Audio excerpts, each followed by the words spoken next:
तर नमस्कार पब्लिक, मी तुमचा गोलू. आणि जे आपले 8-10 दिवसापासून ब्लॉग येत नव्हते ते त्याच्यामागे एक कारण होतं. कारण आपल्या आय डीवरती थोडा प्रॉब्लेम आलेला होता. आणि तुम्हाला तर माहिती जे आपला माणूस जर पुढे गेला, मराठी माणूस, तर काही लोकांना थोडं दुःखच लागतं. त्याच्यामुळं हा प्रॉब्लेम आलेला होता.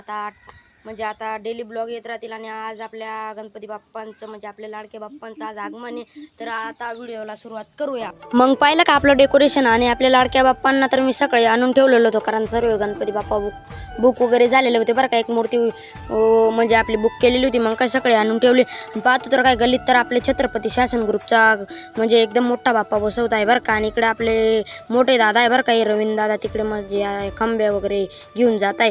आणि त्याच्यानंतर इकडे अनिकेत सांगत होता आम्हाला पण व्हिडिओत घे म्हणे. मग काय अनिकेतला पण व्हिडिओत घेतला. आणि त्याच्यानंतर आता खंबे वगैरे बांधण्याचं काम वगैरे चालू आहे. मस्त दुपारपर्यंत काम वगैरे होणार. आणि मस्त दुपारी आपले लाडक्या बाप्पांना आता आणणार बरं का घरी.